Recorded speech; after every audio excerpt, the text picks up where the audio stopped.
Okay, let's look at the difference between sensitivity and specificity. So the sensitivity is the measure of true positives in a test. So let's write that one down. So measure of true positive. And I'm going to put TP for true positive. And our specificity is our measure of our true negative. So when we're looking at our sensitivity, we are going to be ruling out disease.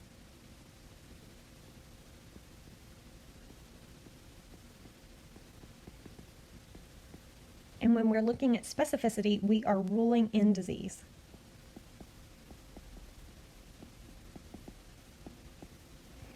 Okay, so this out and in, there is a mnemonic.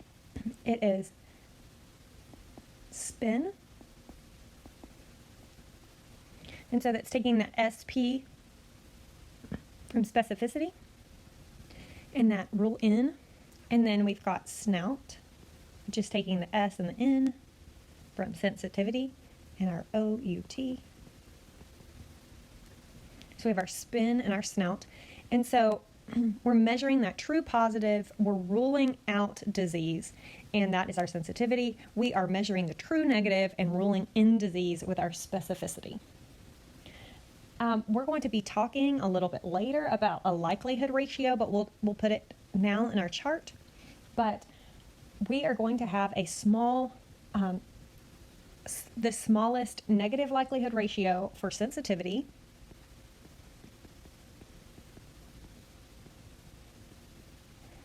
And we're going to have the largest positive likelihood ratio for specificity. There's a few more things that we're going to add, but we'll just add them in later. So in other videos, we had talked about that 2x2 contingency table. So we've got something similar when we're looking at our table with looking at our true positives and true negatives when looking at a test. So something that is popular now and in the news all the time is our COVID-19. So let's say that the CDC came up with this new fantastic way of this ELISA test that physicians could do the test in their office and be able to, come up with this way that wouldn't be a problem, and you didn't have to send it off or anything. And so all it was like a positive or negative. Okay. So we got this positive, negative ELISA test, and we have our COVID-19. So we're going to be looking at true positives, false negatives, and true negatives. So our true ones are going to be super important, and that's why they're in green. They're green for go, true, and then our falses, false positive and false negative, are going to be in red because we don't like those as much, of course. Okay, so let's make up some numbers. So I'm going to have 103 people that have COVID-19. Our ELISA test is positive. We'll have 25 going in this box. That adds up to 128. Then we'll have 10, and then 150. That's going to add up to 160. We're going to have a total of 113 in this column, 175 in this column, and 288. All right. So if we look down these columns, we've actually got our measurement for sensitivity and specificity right here. So if we take our true positives over our total, that is going to be our sensitivity.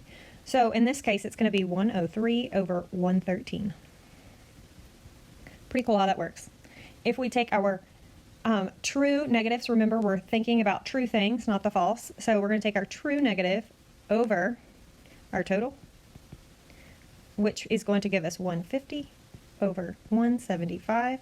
That is going to be our specificity. So remember, here in our right here in our numerator, we've got true positives, and remember sensitivity is a measure of true positives. We've got our true negatives in the numerator for our specificity, and it is a measure of that true negative number. So if you look in this column, so for our total for specificity, we're measuring our true negatives over our true negatives plus our false positives. So we are not looking at our false negatives, because something that's false negative is not going to be included in our specificity because we want only true negatives. we don't care that in our total it's going to be our include our false positives. So if we start looking at our sensitivity, we have our true positives over our true positive plus our false negative. So we care nothing about those false positives. We only want the true ones. Okay, so let's look at our the probability that those with a positive result on our ELISA test are actually sick with COVID-19.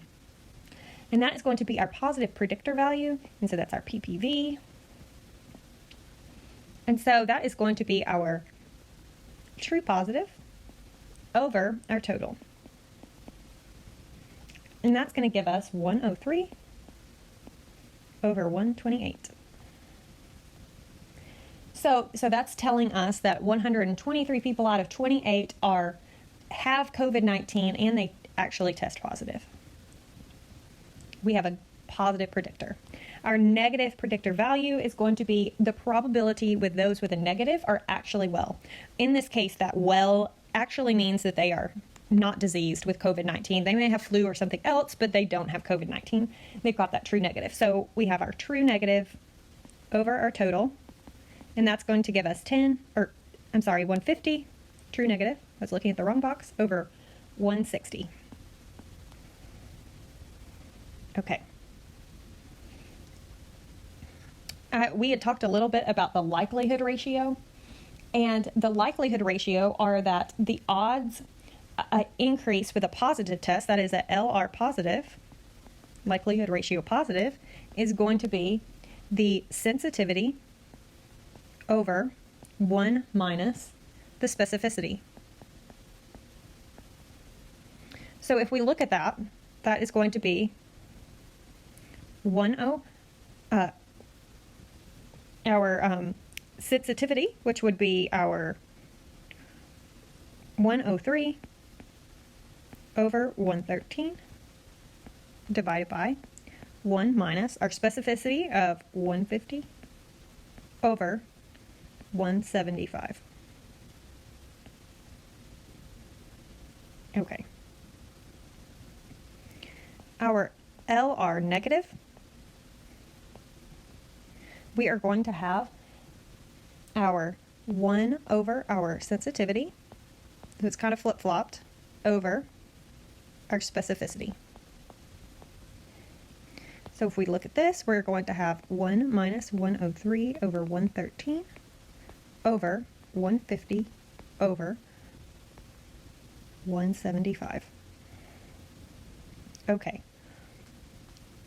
So we want our we want this likelihood ratio so that's negative, so that the odds are low with a negative test to actually have the disease.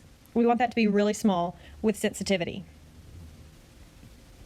So that's going to be super low with that sensitivity. We want the odds to be really high with a positive test. We want that to be very large for specificity. Okay.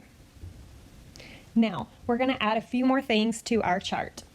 So if we change the cutoffs of results, and let's say that we increase the cutoff, how is that going to change sensitivity? And if it's decreased, how would that change it?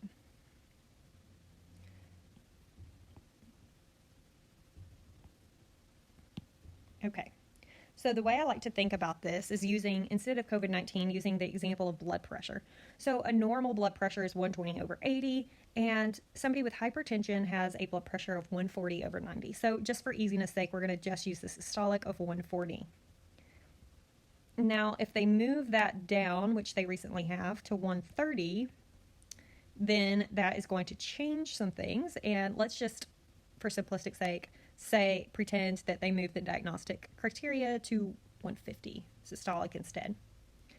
So if we moved the blood pressure result up to this 150 right here, and now it's not 140, then, so the cutoff is increased. People who truly have hypertension, there's going to be less true positives now. Because before there were, let's say, for example, there were 10 people with 140/90. And just for simplistic sake, we'll just say that there's nobody between 140 and 150, but we'll say that there's 50 people with blood pressure that is 150/90. And we'll say that there's 5 people with 130/90. So if I had changed that criteria to 150, and let's say that these people actually do have hypertension at 140, then I'm missing out those 10 people. So now my result is going to be lower. So I should have, let's say, had 65 people that have hypertension, but now I'm not including as many people as I increase this number to 150. And so now I've gone from 65 down to 50 as my cutoff has increased. So my sensitivity is going to decrease because my true positives have decreased. So cutoff increases, sensitivity decreases. So let's change it up a little bit. If I move my cutoff lower down to 130, then now I've got 65 people now from just 60 before that were positive for hypertension. Now I've got 65 people with hypertension, and that's how many actual people, let's say, had hypertension. Then that means my sensitivity has now increased. We now have more people that show up with hypertension, and so our sensitivity has increased. Now remember, our specificity is kind of the opposite, is measuring our true negatives instead of our true positives. And so the cutoff is going to be the exact opposite.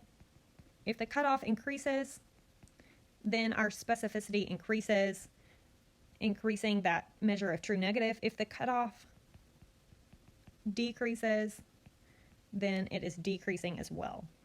Now, if I look at my positive predictor value, remember that's that true positive over the total of the positives for the ELISA test. That is going to be, if we look at those cutoffs, so true positives over, some have COVID-19, some don't, but our test is positive, so our true positives over our true plus false positives. If that is increased, then we are going to have a increase in our positive predictor value. So there's going to be more probability that those that are positive are actually sick. And if we decrease that number, it's going to decrease. With our negative predictor value, if the cutoff goes higher, that means that the probability, if we add more to the number, that the probability of those with a negative result are actually well, that cutoff is going to, if we increase it, it's going to actually decrease. But if we decrease it, it actually increases. I hope this explains and helps with sensitivity, specificity, and some of the other factors that play into it.